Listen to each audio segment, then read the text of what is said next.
زمانے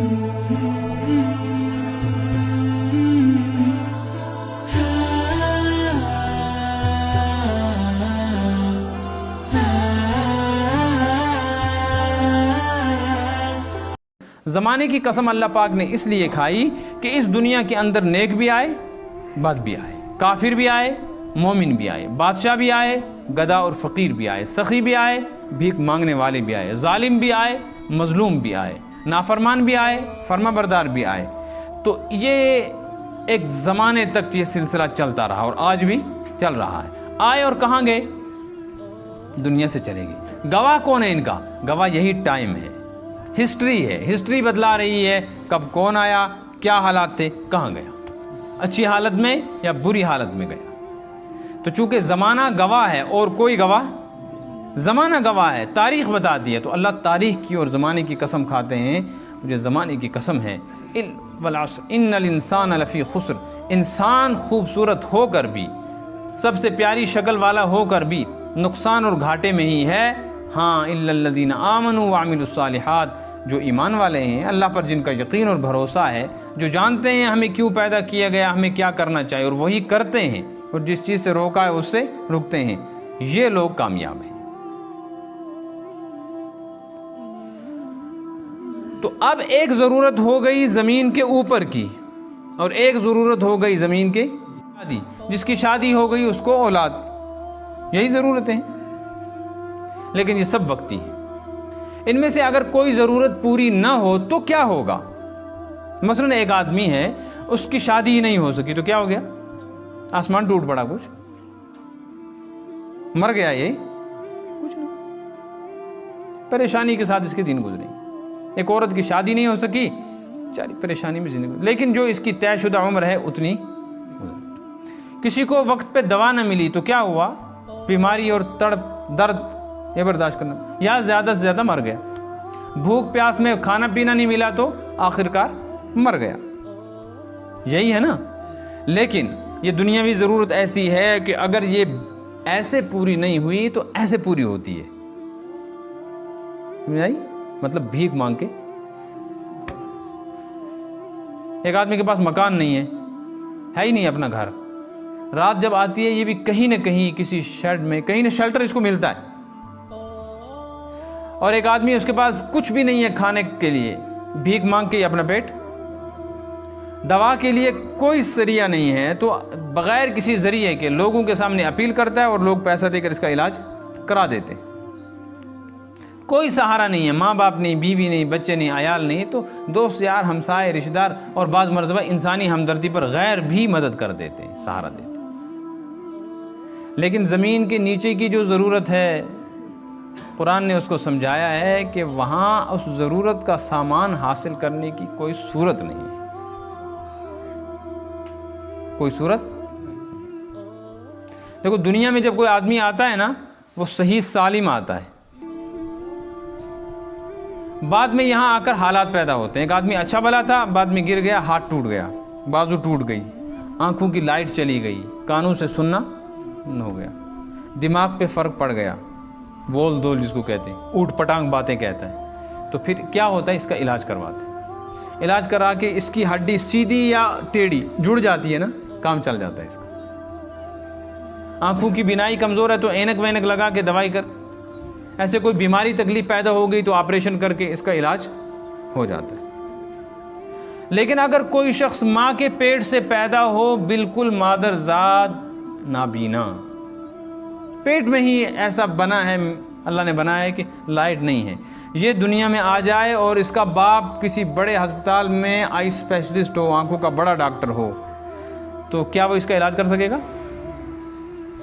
جو پیدا ہوتا ہے نا نقص اور عیب لے کر، اس کا عیب دنیا میں ٹھیک، یہاں آنکھ والے کی آنکھ پھٹ جائے اس کا آپریشن ہو جائے گا، لینز ڈل جائیں گے، علاج ہو جائے گا، دیکھنے لگے گا۔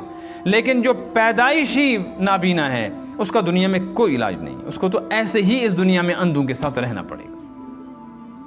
یہاں کان نہیں سنتے، علاج کرا کر مشین وغیرہ لگا کر گزارا ہو جائے گا، لیکن جو ماں کے پیٹ سے پیدا ہوتے ہی بالکل سنتا نہیں تھا، بہرا تھا، اس کا یہاں کوئی علاج نہیں ہے، اس کو ساری زندگی بہرا رہنا پڑے گا۔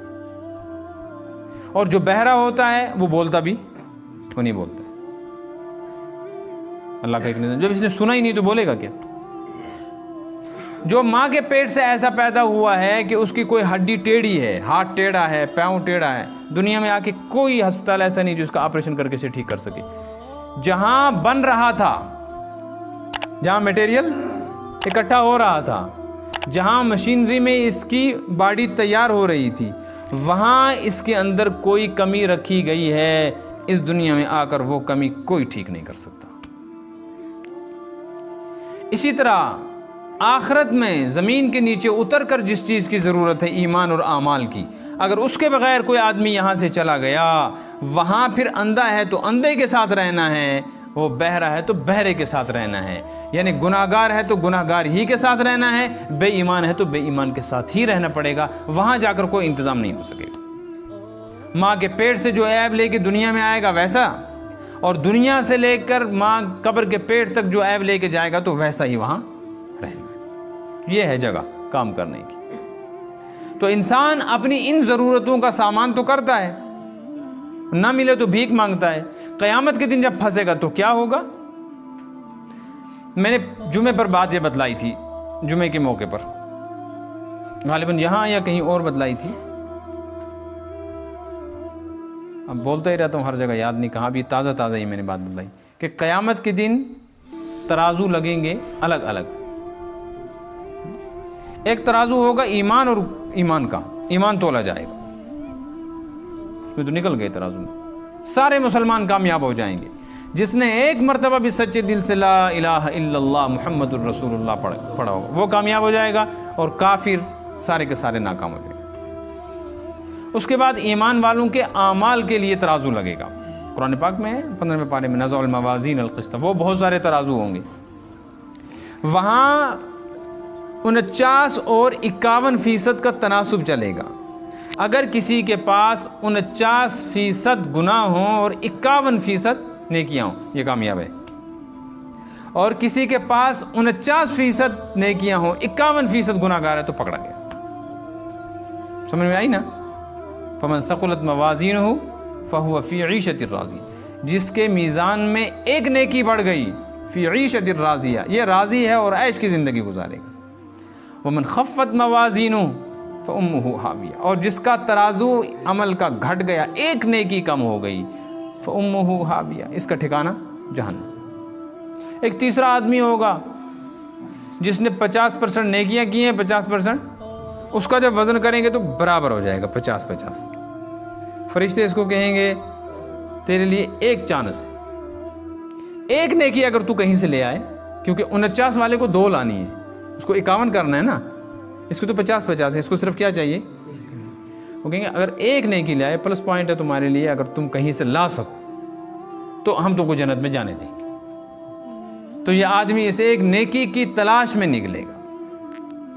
اور سوچے گا یہ کون سا مسئلہ ہے، دنیا کے اندر کیسی کیسی میری پہنچ تھی، ایک فون کرتا تھا تو MLA بھی اور DC بھی اور SP بھی ہیں، اور ایک فون کرتا تھا تو سرپنچ ہونے کی حیثیت سے، نمبردار ہونے کی حیثیت سے، مولوی صاحب، مفتی صاحب، امام صاحب، سب آگے پیچھے دوڑتے تھے. یہ کون سا مسئلہ ہے، ابھی جاؤں گا میدان محشر میں پتہ نہیں کتنے یار دوست ملیں گے، رشتہ دار ملیں گے تو لے آؤں گا. خیر جب یہ وہاں جائے گا میدان محشر میں، واپس وہیں ہوگا، یعنی تلاش کرے گا، تو سب سے پہلے اس کی نظر بھائی پہ پڑے گی. اپنے بھائی کے پاس جا کر کہے گا بھائی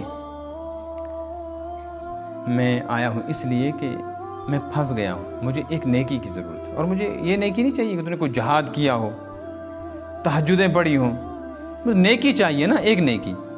تو نے زکوٰۃ دی ہے، امداد اور خیرات کی ہے، یہ نہیں اتنا بڑا مجھے عمل، مجھ کو ایک چھوٹا سا عمل چاہیے. تو نے چلتے چلتے کبھی اللہ کہا ہو، بسم اللہ کہا ہو، سبحان اللہ کہہ دیا ہو، کوئی پتھر راستے سے ہٹا دیا ہو، دسترخوان سائڈ میں جھاڑ دیا ہو، یہ نہیں کی. کسی کو کہا والا خیاس بات، اتنا ہی. کسی کو پانی کا گلاس دے دیا ہو، یا مسجد میں بیٹھا ہوا تھا، مجلس میں بیٹھا تھا، کوئی آدمی آیا اس کے لیے تھوڑی سی جگہ بنا دی، یہ بھی نہیں کی ہے. یا بیٹھے ہوئے تھے، محبت سے کسی ایمان والے کو دیکھ دیا، یا آنے جانے والے کو کبھی ملتا ہے نا آدمی، السلام علیکم، بس اتنا ہنس کے سلام کر دیا، یہ بھی ایک نیکی. بس مجھے اس طرح کی ایک نیکی دے دے جو تجھے بھی کوئی کام نہیں آئے گی، میرا کام بن جائے گا. قرآن کہتا ہے یہ کس سے مانگے گا نیکی؟ کیا مانگ رہا ہے؟ بھیک مانگ رہا ہے. ضرورت پڑی ہے نا، دنیا کی ضرورتیں بھیک مانگ کے پوری ہوتی. لاکھوں روپے لوگ جمع کرتے ہیں اور غیر مسلم بھی دیتے تھے مسلمانوں کو. مسلمان دیتے ہیں غیر مسلموں کو. یہاں سیلاب آیا، یہاں زلزلہ آیا تو ریلیف آئی کہ نہیں آئی؟ کس نے دی؟ مسلمانوں نے بھی، غیر مسلموں نے آئی کہ نہیں آئی؟ اب یہ پھنسا، یہ بھائی سے مانگ رہا ہے، اجنبی سے نہیں. قرآن کہتا ہے یوم یفر المرء من اخیہ. یہ اس کو کہے گا میں تیرا کیسا بھائی، میں تو تجھے جانتا ہی نہیں ہوں. منہ پھیر کے بھاگ جائے گا. یہ کھڑا رہ جائے گا کہ اچھا یہ میرا بھائی مجھے کہہ رہا ہے. بڑا تعجب ہوگا اس کو. پھر کہے گا بھائی تو ایسے ہوتے ہیں، یہ ہوتے ہیں شراکت دار. بھائی حصے دار ہوتا ہے نا. اس کی نظر ماں پہ پڑے گی تو سوچے اب مسئلہ حل ہو گیا. یہ ماں ہے، موج گئی موجے. ماں کو جا کر کہے گا موجی آج میں پھنس گیا، تو کہتی تھی بلائے لگائی، زو بند آئی، یہ کر رہی تو کر رہی، آج پھنس گیا میں. تو آج بلائے لگنے کی ضرورت نہیں ہے، زو بندنے کی ضرورت نہیں ہے. گبرے اگر سے گئی کلس دو بمر کرتی ہے نا ماں. آج مجھ کو صرف جہنم سے بچنے کے لیے ایک نیکی دے دے. کوئی تو نے چمچہ دیگ میں ڈالتے وقت بسم اللہ کہا ہوگا وہی دے دے. چھوٹی سی نیکی. کوئی بہت بڑی عورتیں کرتی ہیں نا بسم اللہ سبحان اللہ. پہلے کرتی تھی، اب تو کیا کریں گی بیچاری کو پتہ ہی نہیں. نئی نسل کو بسم اللہ کیا ہوتا ہے. پہلے یہ ہوتا تھا. گاڑی میں چڑھتی تھی، یہاں کی عورتیں اترتی تھی، مہمان آتا تھا اس کو رخصت کرتی تھی، چولہا جلاتی تھی، چمچہ دیگ میں ڈالتی تھی تو بسم اللہ پڑھا کرتی تھی. اب نئی نسل کو کچھ پتہ نہیں ہے بیچاروں. تو وہ کہیں گے یہ دے دے. قرآن کہتا ہے یوم یفر المرء من اخیہ و امہ. وہ کہے گی تو میرا بیٹا کیسا، مجھے تو اولاد ہی نہیں تھی. کیسی امیدیں ٹوٹیں گی. یہ اللہ پاک دکھا رہے ہیں کہ دنیا کی ضرورت بھیک مانگ کے پوری ہو رہی تھی. زمین کے اوپر کا مسئلہ تھا. زمین کے نیچے آئے ہو، بھیک مانگ کے دیکھو کوئی دیتا ہے کہ نہیں. ہم تو دنیا ہی میں تم کو سمجھا چکے تھے کہ یہاں خالی ہاتھ نہیں آنا، یہاں نہیں ملے گی بھیک، یہاں رشوت نہیں دے سکو گے، یہاں کسی کی سفارش نہیں چلے گی. کیسے چلے گی؟ من ذا الذی یشفع عنده الا باذنہ. پڑھتے نا ہر فرض نماز کے بعد آیت الکرسی. اللہ پاک فرماتا ہے کس کی طاقت ہے جو میرے سامنے آ کر میرے مجرم کی سفارش کرے گا کہ خدا ہے اس کو تو چھوڑ.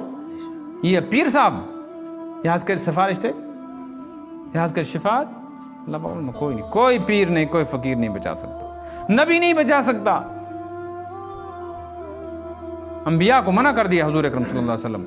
اللہ پاک نے حضرت نوح کو منع کر دیا، حضرت ابراہیم کو منع کر دیا.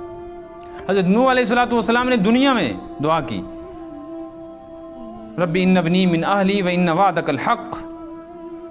اے میرے رب تو نے مجھ سے ایک وعدہ کیا ہے کہ مجھ کو اور میرے اہل و عیال کو بچائے گا. سیلاب آ گیا ہے، میرا بیٹا ڈوب رہا ہے.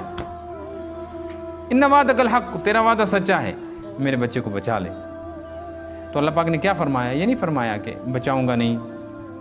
فرمایا یا نوح انہ لیس من اہلک. نوح سنبھل کے بات کرو. کس کی سفارش کرتے ہو؟ بیٹے کی. تو کہتا ہے یہ میرا اہل و عیال ہے، انہ لیس من اہلک، میں اس کو تیرا بیٹا مانتا ہی نہیں ہوں. انہ عمل غیر صالح، عمل دیکھ اس کے کتنے برے ہیں، اور مجھ سے اپنے بیٹے کی سفارش کرتا ہے. یہ حضرت نوح کا ذکر ہے. 950 سال مارے کھائی ہیں اللہ کے نام پر. حضرت نوح اتنے گھبرا گئے، اتنے ڈر گئے، کہنے لگے ربی انی اعوذ بک ان اسألک ما لیس لی بہ علم. پروردگار میں اس کو اپنا بیٹا سمجھتا تھا، تو کہتا ہے یہ میرا بیٹا نہیں ہے. ٹھیک ہے یہ میرا بیٹا نہیں ہے، غلطی ہو گئی، آئندہ میں تجھ سے کبھی ایسی بات نہیں کروں گا، میں کبھی سفارش نہیں کروں گا بیٹے کی، ڈال دے جہنم میں. حالانکہ وہ بیٹا تھا حضرت نوح کا. اللہ نے فرمایا یہ دنیاوی رشتے تسلیم ہی نہیں ہیں یہاں.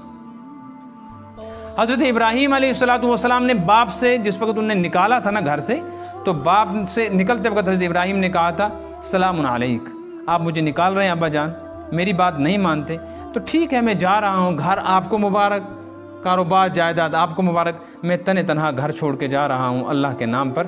البتہ اب ایک سلام علیک آخری سلام کر رہا ہوں، اور میں آپ سے ایک وعدہ کر کے جاتا ہوں. آپ نے تو مجھے نکالا، دھکے دیے، میری بات نہیں سنی، اللہ کے ساتھ دشمنی لی. ساستغفر لک ربی، میں اللہ سے معافی مانگتا رہوں گا آپ کے لیے کہ یا اللہ میرے بوڑھے باپ کو بخش دے. یہ وعدہ کیا تھا حضرت ابراہیم نے کس سے؟ باپ سے. چلے گئے. باپ کہنے لگا تو جا کر کیا کر، مجھے ضرورت ہی نہیں ہے معافی مانگنے کی، تو کس سے معافی مانگوں میری؟ میرا کیا ہو. پھر جب یہ ایک موقع پر حضرت ابراہیم علیہ السلام نے ہاتھ اٹھائے کہ پروردگار رب اغفر لی ابی انہ کان من الضالین، پروردگار میرا باپ غلط کام کرتا تھا لیکن وہ میرا باپ ہے اور میں نے اس سے وعدہ کیا ہے، اور آپ کی میرے ساتھ دوستی ہے، آپ نے مجھے خلیل بنایا ہے. خلیل کہتے ہیں جگری دوست کو. کس کو؟ دوست ہوتے ہیں نا، ایک ہوتا ہے جگری. دوست کی قسمیں ہوتی ہیں نا، ایک ہوتا ہے زبانی دوست. زبانی دوست جب مل کے آنا ٹھیک ہو، دوست کہاں تھے کیا تھے، یہ زبانی ہوتا ہے. ایک ہوتا ہے دسترخوانی دوست، جب دیکھا دھواں اٹھ رہا ہے، دیگ ہے چل رہی ہے تو آ گیا. جب دیکھا دوست ہوٹل میں جا رہا ہے تو السلام علیکم کیا حال ہے، تو پتہ اب یہ ہوٹل میں جا رہا ہے مجھے بھی چائے کپ پلائے. آئس کریم کھاتے ہوئے دیکھا تو دور سے سلام کر دیا، کیا کر رہے میں تو تمہارے ہی انتظار میں ہی تھا. وہ کہتا چل تو بھی ایک آئس کریم کھا لے. یہ دسترخوانی دوست ہے. دسترخوان دیکھا دوستی یاد ہے، دسترخوان وٹا دو دوستی بھی. اور ایک ہوتا ہے جانی، ایک ہوتا ہے زبانی، دسترخوانی اور جانی. جانی دوست اس کو کہتے ہیں خلیل، خلت سے بنائے. خل دل جو ہے نا، دل کے اندر ایک چھوٹا سا کمرہ ہے ہر انسان کے دل میں، بالکل اندر، اس کو کہتے ہیں خلہ. کیا کہتے ہیں؟ وہاں صرف ایک چیز داخل ہو سکتی ہے، بس ایک ہی. جو چیز داخل کر لو آپ، بیوی کی محبت داخل ہوتی ہے یا نفرت جاتی ہے وہاں. چاہے بیوی کی محبت داخل کر دو، بچے کی کر دو، یا بیٹی کی یا رشتہ دار کی، دوست کی، کسی ایک کی جگہ وہاں ہے. اس کو کہتے ہیں خلہ قلب، دل کا خاص مرکزی کمرہ. جو اس میں اللہ کو بسا لے اس کو کہتے ہیں خلیل. وہاں دو نہیں جا سکتے، ایک ہی جاتا ہے. تو حضرت ابراہیم نے کہا تھا پروردگار میری تیرے ساتھ دوستی. اللہ تعالیٰ نے فرمایا دوستی کا دعویٰ تو نے کر دیا ہے، میں مانتا بھی ہوں تو دوست ہے، لیکن میں اپنے دوستوں کو آزماتا ہوں پہلے. اگر تو میرا دوست ہے تو تیرے دل میں کسی اور کی محبت تو نہیں ہو. حضرت ابراہیم نے کہا نہیں، کسی کی محبت نہیں. فرمایا اچھا ٹھیک ہے، ہم دیکھیں گے. بچہ ہی نہیں دیا. جب 85 سال کی عمر ہوئی بچہ ہوا، فرمایا اگر میرے ساتھ دوستی ہے کر ذبح اس کو. کیسا نازک. حضرت ابراہیم نے چھری اٹھائی، یہ ہے دوستی. اللہ پاک نے فرمایا یہاں تو کامیاب ہو گیا لیکن ابھی نہیں، ابھی میں اور آزماؤں گا. بیوی کو اٹھا اسی بچے سمیت اور اٹھا کر بالکل اپنے سے دور ملک شام سے ملک عرب میں سینکڑوں میل دور جنگل میں چھوڑ گیا، جہاں رشتہ دار تو دور کی بات ہے انسان بھی نہیں ہونا چاہیے. اور چھوڑ کے آ جا، پیچھے مڑ کے دیکھنا نہیں، کھانا نہیں، پینا نہیں کچھ. کتنا نازک مسئلہ ہے. میں دیکھوں گا تیرے دل میں میری ہی محبت ہے یا عیال کی بھی. اٹھا کے وہاں چھوڑ دیا. ایک موقع پر کہا اچھا باپ کی محبت زیادہ ہے کہ میری؟ حضرت ابراہیم نے فرمایا نہیں اللہ جی آپ ہی کی محبت ہے. کہنے کہ اچھا باپ کو چھوڑ، نکل یہاں سے. تو باپ کو چھوڑ دیا، وہاں سے نکل گئے. کتنی تکلیفیں، کتنی تکلیفیں. حضرت یعقوب علیہ السلام کو اللہ سے محبت تھی، لیکن بیٹا ہو گیا حضرت یوسف. اتنا خوبصورت، اتنا خوبصورت. کتابوں میں لکھا ہے کہ خوبصورتی اور حسن آسمان سے، جنت سے دنیا میں ایسے اتارا گیا مثال کے طور پہ جیسے ایک سیب. یہاں سیب ہوتا ہے، سیب بتلاؤں، اس کا خوبصورتی کے 2 ٹکڑے کیے گئے برابر. سیب کے 2 ٹکڑے، آدھا اٹھا کر حضرت یوسف علیہ السلام کو دے دیا. جو آدھا رہ گیا اس کے 2 ٹکڑے کیے، 1/4. وہ جو چوتھا حصہ وہ اٹھا کر حضرت سارہ کو دیا جو حضرت ابراہیم علیہ السلام کی بیوی ہیں. یہ خوبصورت تھی وہ. اور جو باقی چوتھا رہ گیا وہ حضرت آدم سے قیامت تک سارے انسانوں کو تقسیم کیا گیا. آج بھی کچھ انسانوں کو کسی سے محبت ہو جاتی ہے تو ان کو لگتا ہے میرا محبوب ایسا ہے کہ چاند سورج بھی اس کا مقابلہ. ارے محبوبوں کو چھوڑو.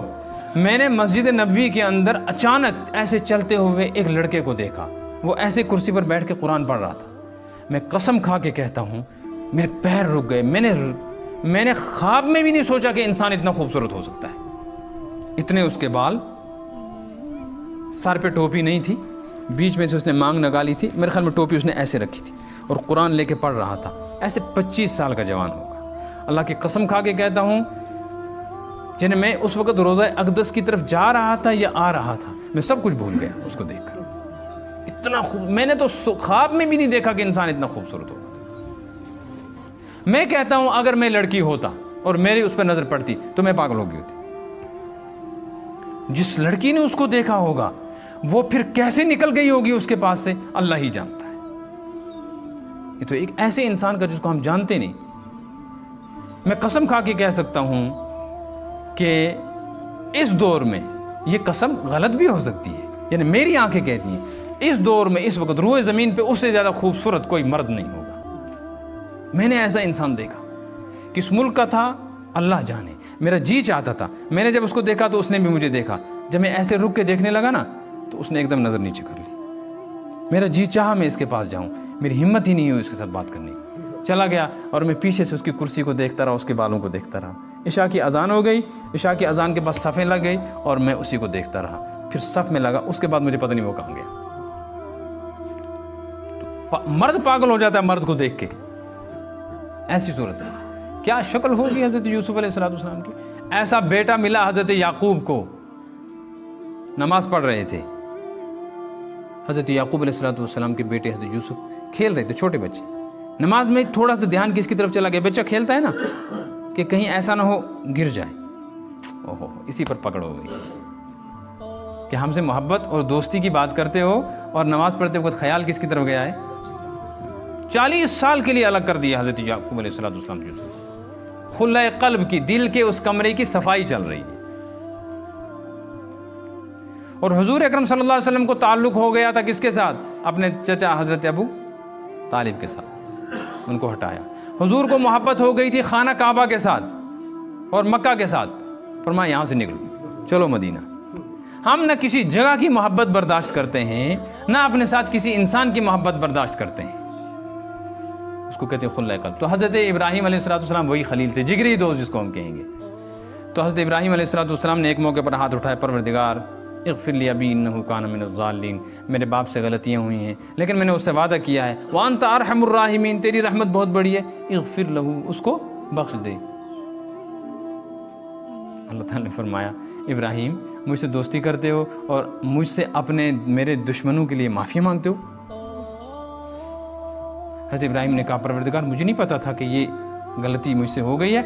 ما کان استغفار ابراہیم لابیہ الا موعدۃ وعدہا ایاہ، قرآن پاک ما کان للنبی والذین آمنوا 11ویں پارے میں اللہ فرماتا ہے نبی کے لیے یہ ہرگز مناسب نہیں ہے، اس کی شان شان نہیں ہے، ایسے ایمان والوں کے شان شان نہیں ہے ان یستغفروا للمشرکین، وہ خدا کے نافرمانوں کے لیے دعائیں کریں کہ اللہ ان کو بخش دے، ولو کانوا اولی قربا، چاہے رشتہ دار کیوں نہ ہو۔ پھر سوال یہ تھا کہ جب کوئی کسی مشرک کے لیے، بے دین کے لیے دعا نہیں کر سکتا تو حضرت ابراہیم نے کیوں دعا کی؟ قرآن نے فرمایا وما کان استغفار ابراہیم لابیہ الا موعدۃ وعدہا ایاہ، ابراہیم سے غلطی ہو گئی باپ کے بارے میں جو دعا کی ہے اس نے، اس لیے کہ وہ وعدہ کر چکے تھے، وہ سمجھتے تھے یہ وعدہ پورا کرنا ضروری ہے، اس لیے دعا کی۔ اگر باپ سے انہوں نے وعدہ نہ کیا ہوتا تو وہ میرا دشمن تھا اس کا باپ، وہ مجھ سے اپنے باپ کی سفارش کبھی نہ کرتے۔ جب باپ نہیں کر سکتا بیٹے کی، بیٹا نہیں کر سکتا باپ کی، وہ بھی نبی، تو میری اور آپ کی کون پیر بابا وہاں سفارش کرے گا؟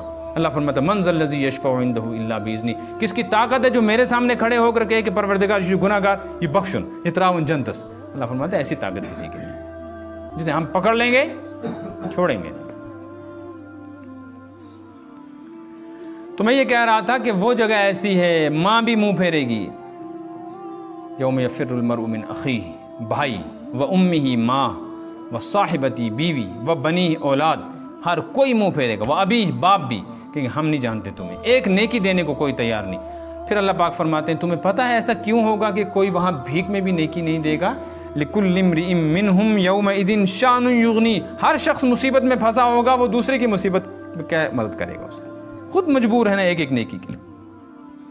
تو میرے بزرگوں اور دوستو، دنیاوی ضرورت کے لیے اتنا کچھ کر دیا لیکن حاصل کچھ نہیں، جو اصل چیز ہے اس کے لیے کرنا تھا کچھ بھی نہیں کیا، آج تک دامن خالی ہے۔ اب جس کی جتنی عمر گزر گئی، آنکھ پر ہاتھ رکھ کر ابھی یا بعد میں جب بستر میں پہنچیں تو سر بستر کے اندر دیکھ کر ہر انسان سوچے میری عمر کے 40 50 30 سال 80 سال 70 سال گزر گئے، ہر طرح کے لوگ مجمع میں ہیں، سوچو کہ آخرت میں اور قبر میں کام آنے والا سرمایہ میرے پاس کتنا ہے۔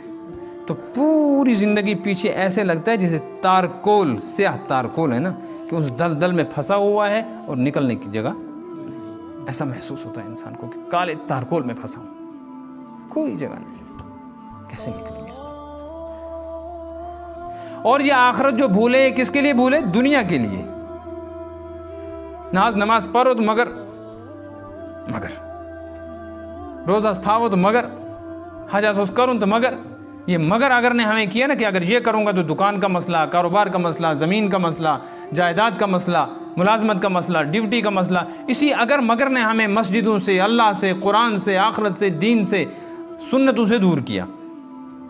حاصل کیا ہوگا کہ اس کو چھوڑیں گے تو دکان چلے گی، اس کو چھوڑیں گے تو باغ کا کام ہوگا، یہ کریں گے تو متاثر ہو جائے گا باغ والے کا کام، یہ کریں گے تو مزدور کی مزدوری متاثر ہو جائے گی۔ اللہ پاک فرماتے ہیں، یہ آیت میں نے پڑھی تھی، وَلَوْ أَنَّهُمْ آمَنُوا، میرے بندو اگر تم سچے مسلمان بن جاؤ، وَاتَّقَوْا، اور مجھ سے ڈر کر زندگی گزارو، اور ڈرنے کی نشانی کیا ہے؟ گناہ چھوڑ دو اور نیکیاں، آخرت کے کام کرو جو کام آنے والے۔ اللہ پاک فرماتے ہیں، لَفَتَحْنَا عَلَيْهِمْ بَرَكَاتٍ مِّنَ السَّمَاءِ وَالْأَرْضِ، مجھے اپنی عزت کی قسم، جس برکت کے لیے تم پریشان ہو نا صبح سے شام تک، کہ دکان سے آئے گی، ڈیوٹی سے آئے گی، زمین سے آئے گی، مزدوری سے آئے گی، اللہ پاک فرماتے ہیں کہیں سے نہیں آئے گی، تم مجھ سے ڈرو۔ لَفَتَحْنَا عَلَيْهِمْ بَرَكَاتٍ مِّنَ السَّمَاءِ وَالْأَرْضِ، ہم آسمان سے برکتوں کی بارشیں نازل کریں گے تمہارے لیے، آسمان کے دروازے کھول دیں گے۔ تو برکت کہاں سے آتی ہے؟ روزی کہاں سے آتی ہے؟ ہم کہتے ہیں روزی زمین سے، تو قرآن کیا کہتا ہے؟ وَفِي السَّمَاءِ رِزْقُكُمْ وَمَا تُوعَدُونَ، میرے بندو تمہاری روزی زمین سے نہیں آتی، فِي السَّمَاءِ رِزْقُكُمْ، تمہاری روزی آسمان سے آتی ہے۔ جہاں سے آتی ہے وہ گیٹ بند کر رکھا ہے، اور جہاں جاتی ہے زمین میں فضلہ جاتا ہے۔ انسان جو روزی کھاتا ہے، یہ انسان کی روزی کھائی ہوئی گندگی غلاظت بن کر زمین میں جاتی ہے، تو جہاں گندگی جاتی ہے وہاں سے تلاش کر رہا ہے، اور جہاں سے آتی ہے وہاں کے دروازے بند کر رکھے۔ قرآن پاک میں ایک جگہ آیا، بس یہ آیت سنا کے بعد ختم کروں گا، ما بکت علیہم السماء والارض، اللہ فرماتے ہیں وہ ایسے میٹے نا کہ نہ ان پر آسمان رویا نہ ان پر زمین روئی۔ مرتا ہے نا کوئی آدمی تو پھر ہمسائے رشتہ دار جمع ہوتے ہیں، جس کا جتنا گہرا تعلق ہو اتنا وہ روتا ہے، اور کچھ لوگ روتے نہیں ہیں دور پار کے، وہ ہائے ہائے کرتے ہیں، ہائے ہائے یہ ہو گیا، یہ ہو گیا، وہ۔ اللہ فرماتے ہیں ایسے آسمان بھی روتا ہے۔ کیسے روتا ہے؟ حدیث میں ہے کہ جب کوئی انسان دنیا میں آتا ہے، اس کے نام کے 2 دروازے آسمان میں ہیں، جو ہمیشہ سے، جب سے کائنات بنی زمین و آسمان تب سے وہ بنے ہوئے ہیں، لیکن وہ دونوں دروازے بند تھے۔ اس کا تعلق ہے زمین پر پہنچ، جیسے ہی یہ زمین پہ قدم رکھتا ہے، ماں کے پیٹ سے زمین پر آیا، وہ دونوں دروازے کھل جاتے ہیں، دونوں دروازے کھلتے ہیں۔ ایک دروازہ ہے جس کو کہتے ہیں عمل کا دروازہ، کہ جو اب یہ دنیا میں کرے گا یہ اوپر کی طرف جائے گا، الیہ یصعد الکلم الطیب والعمل الصالح، نیکی کی بات اور نیکی کا کام جب انسان زمین پہ کرتا ہوتا تو یہ زمین پہ ہے، مگر یہ عمل اور یہ بات فوراً اوپر کی طرف اٹھتی ہے، یہ اوپر کی طرف اٹھتی ہے۔ جیسے غبارہ ہوتا ہے نا، غبارہ آپ اس میں ہوا بھر کے چھوڑو تو وہ کہاں اٹھتا ہے؟ اوپر کی طرف۔ ایسے یہ نیک عمل کہاں اٹھتے ہیں؟ آسمان کی طرف، یرفعہ، اوپر جاتے ہیں۔ جس دروازے سے اس کے عمل اوپر جاتے ہیں، یہ عمل اوپر جا کر دفتر میں جمع ہوتے ہیں، اس کی فائل جمع ہوتی ہے، اسی کے مطابق دوسرے دروازے سے اس کی روزی نیچے آتی ہے۔ جس دن یہ آدمی مرتا ہے تو اس کے عمل کا سلسلہ بند، اب روزی کس کے لیے آئے گی؟ تو اس دن یہ دونوں دروازے بند ہو جاتے ہیں۔ تو یہ دونوں دروازے مومن اور نیک آدمی کے مرنے پر روتے ہیں۔ نیکی کا دروازہ اور عمل کا دروازہ کہتا ہے پروردگار تیرا یہ بندہ زمین پہ عمل کرتا تھا، میرے ذریعے سے اس کے عمل اوپر آتے تھے، آج یہ مر گیا، اب یہ دروازہ ہمیشہ کے لیے بند ہو گیا۔ اور جو روزی کا دروازہ ہے وہ کہتا ہے پروردگار تو میرے راستے سے اس بندہ مومن کے لیے روزی بھیجتا تھا، آج یہ مر گیا، یہ میرا دروازہ بند کر دیا۔ تو یہ دونوں دروازے روتے ہیں۔ اس کو قرآن نے کہا فما بکت علیہم السماء، کچھ ایسے مجرم ہیں جب وہ مرتے ہیں تو یہ دونوں دروازے روتے نہیں، خوشی مناتے کہ اچھا ہوا مرا۔ تو جس روزی کے لیے، جس برکت کے لیے ہم پریشان ہیں نا، یہ ساری کے ساری اللہ نے اپنے حکموں میں چھپا کر رکھی ہے دین پر۔ اگر دین پر چلیں، احکام اللہ کے زندگی میں ہوں، حضور اکرم صلی اللہ علیہ وسلم کے طریقے کے مطابق زندگی گزرے، حلال حرام کا، جائز ناجائز کا، صحیح اور غلط کا فرق بھی ہو اور اس کی احتیاط بھی ہو، تو انشاءاللہ العزیز سکون کی زندگی گزرے گی۔ چیزوں میں سکون نہیں، چیزوں سے چیز بنتی ہے، انسان نہیں بنتا۔ بوڑ نفر کچھ آسان گامس مز جس کا مکان بڑا ہو، بڑا آدمی کون ہے؟ جس کا مکان بڑا ہو، جس کی گاڑی بڑی سی ہو۔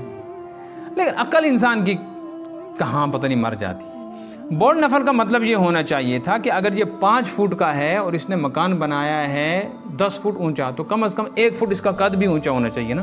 5 فٹ کا کتنا ہونا چاہیے اب؟ 6 فٹ۔ لیکن یہ 5 ہی کر رہے تھے، تو بورڈ نفر کہاں ہوا؟ بورڈ تو مکان ہو گیا، کل لگایا، درخت لگایا، اس کا بورڈ، جتنا کل بڑا بنا اتنا ہی نفر۔ کہتے ہیں اس کا باغ بہت بڑا ہے تو لہذا آدمی بھی، حالانکہ باغ کے درخت بڑے ہوتے جاتے ہیں، آدمی 6 فٹ کا ہے تو 6 ہی کا، 5 کا ہے تو انسان بڑا نہیں ہوتا، انسان اتنا ہی رہتا ہے، انسان کی قیمت بڑی ہوتی ہے، اور قیمت اللہ کے ہاں لگتی ہے ایمان کی وجہ سے۔ وہ آیت میں نے پڑھی تھی، اللہ پاک فرماتے ہیں قسم ہے مجھے انجیر کی، زیتون کی، طور سینا کی اور شہر مکہ کی، لقد خلقنا الانسان فی احسن تقویم، ہم نے انسان کو خوبصورت شکل دی ہے، لیکن اب اس خوبصورتی کو بچانا تمہارا کام ہے۔ اگر تم نے بچا لیا، الا الذین آمنوا وعملوا الصالحات، نیک عمل کر کے آئے، فلہم اجر غیر ممنون، تو ایسی قیمت لگاؤں گا کہ جو قیمت روح زمین میں کوئی نہیں دے سکتا۔ اور اگر ایسا نہیں کیا، ثم رددناہ اسفل سافلین، ایسا بے قیمت کروں گا، ایسا بے قیمت کروں گا کہ قیامت کے دن خنزیر کہے گا پروردگار میں اچھا ہوں اس سے، تو نے مجھے تو مٹی بنا دیا، نہ مجھے جہنم میں بھیجا نہ جنت میں، اس کو تو نے جہنم میں بھیجا۔ ایسا بے قیمت کرو، تو اپنے تک ایک قیمت بنانا کوشش کریں گے انشاءاللہ۔ ان مجلسوں کا مقصد صرف اپنی زندگی بدلنا ہے، وعظ سننے کا مقصد ہے نصیحت حاصل کرنا، وعظ کرنے والا بھی محتاج، سننے والا بھی محتاج۔ میں بھی ارادہ کرتا ہوں جو باتیں اللہ نے میری زبان سے کہلائیں میں ان پر عمل کی کوشش کروں گا، آپ بھی ارادہ کریں، اپنی شکل و صورت مسلمانوں جیسی بناؤ، داڑھی رکھنے میں نہ شرماؤ، یہ چند دن ہیں، قبر میں پہنچ کر یہ داڑھی کے بال نکلیں گے اور پھر کبھی نہیں آئیں گے، جنت میں ہوں گے ہی نہیں داڑھی، جنت میں داڑھی نہیں ہوگی کسی کو، تو پھر وہاں پچھتائیں گے۔ جب بھی حضور سامنے آئیں گے صلی اللہ علیہ وسلم، شرم آئے گی کہ یہ حضور کی داڑھی میں دنیا میں کچھ سال کے لیے رہا تھا لیکن میں اپنے چہرے پر نہیں سجا سکا، کیسے حضور کی طرف دیکھیں گے؟ بات سمجھ میں آئی نا؟ جھوٹی زبان چھوڑ دیں۔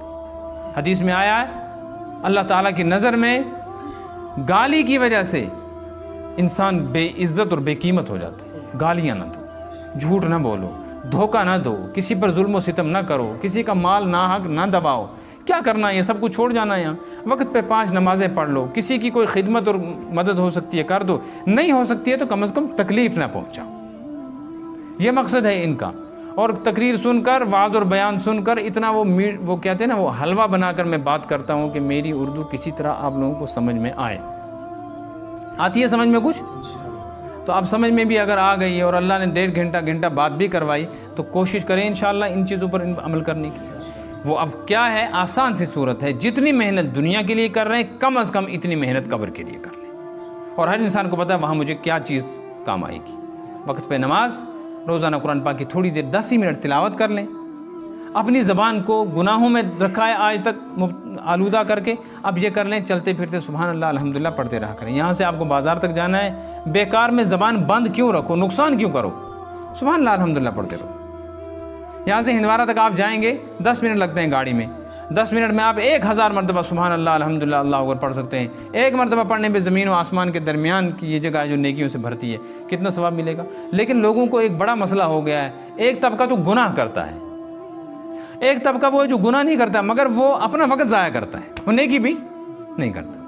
تو زبان کو ذکر اللہ میں تر رکھیں، ذکر کریں، ذکر سے دل نرم ہوتا ہے، ذکر سے دل کی گندگی دور ہوتی ہے، ذکر سے دل صاف ہوتا ہے، اللہ کی محبت آتی ہے، اس سے نیک اعمال کی توفیق ہوتی ہے۔ حدیث میں آئے لکل شیء سقالہ وسقالۃ القلوب ذکر اللہ، ہر چیز کو صاف کرنے کا کوئی نہ کوئی سامان ہے نا۔ کپڑے کس سے صاف ہوتے ہیں؟ سرف سے۔ بدن کس سے صاف ہوتا ہے؟ صابن سے۔ میٹنگ کس سے صاف ہوگی؟ جھاڑو سے، ہے نا۔ ایسے ہی باتھ روم کس سے صاف ہوگا؟ وہ ہارپک وغیرہ سے۔ ہر چیز کو صاف کرنے کا لگتا ہے۔ لکڑی کس سے صاف ہوگی؟ رندے سے۔ دل کس سے صاف ہوگا؟ ذکر اللہ۔ ذکر اللہ کیا؟ سبحان اللہ الحمدللہ اللہ اکبر، درود شریف، استغفار، کچھ نہ کچھ پڑھتے رہا کریں، عادت بنائیں انشاءاللہ، چلتے پھرتے۔ وضو ہو بے وضو ہو، مسجد میں ہیں، گھر میں ہیں، دکان میں ہیں، بھاؤ اللہ نے رکھا ہے، ایک مرتبہ بازار میں جا کر پڑھو لا الہ الا اللہ وحدہ لا شریک لہ لہ الملک و لہ الحمد یحیی و یمیت وہو حی لا یموت بیدہ الخیر وہو علی کل شیء قدیر۔ ایک دفعہ پڑھو، حدیث میں آیا 10 لاکھ نیکیاں ملتی ہیں۔ اب آج تک کتنی مرتبہ بازار میں گئے؟ پڑھا کبھی؟ پڑھا ہوتا تو کتنی نیکیاں جمع ہوتی؟ نقصان ہو گیا کہ نہیں ہوا؟ آج سے ارادہ کرو یہ پڑھا کریں گے بازار میں انشاءاللہ۔ استغفار پڑھا کریں، استغفر اللہ استغفر، زیادہ لمبا نہیں تو استغفر اللہ پڑھو، کریں گے نا انشاءاللہ۔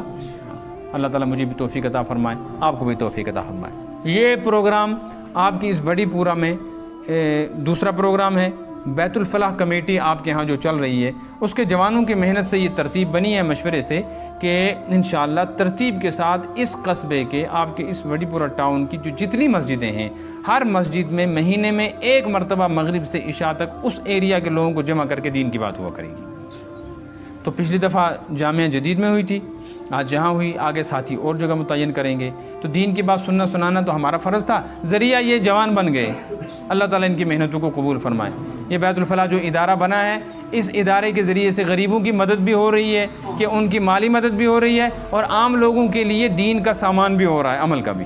اللہ ان لوگوں کو جزائے خیر دے۔ اس کے ساتھ جڑیں، زکوٰۃ ہے، صدقہ فطر ہے، امداد ہے، نظر نیاز ہے، ایسے اب عشر کا سیزن آ گیا ہے نا، تو عشر ہے، سب کو پتہ ہے عشر کا مسئلہ کیا ہے، کہ سیب جب آئیں گے تو اس وقت بتائیں گے انشاءاللہ، سیب میں 100 پیٹی میں 5 پیٹی یا 100 پیٹی میں 10 پیٹی اگر بھرائی کر دی ہے، بس یہ دو باتیں کہہ کے بات کروں، اگر بھرائی کر دی ہے، بھرائی کر کے پورا جیسے اے نمبر 2 نمبر ہوتی ہے نا وہ پیکنگ، بھرائی کر کے اگر دے رہے ہیں تو 100 پیٹی میں 5 پیٹی کتنی، اور اگر کھلا ہو، یل جس کو کہتے ہیں، یل بھرائی، کھل بھرائی، اگر وہ دے رہے ہیں تو 100 پیٹی میں 10 پیٹی، کیونکہ 100 پیٹی میں 10 پیٹی جو کھلی ہے اس کی قیمت اور پیکنگ والی 5 پیٹی کی قیمت برابر ہے۔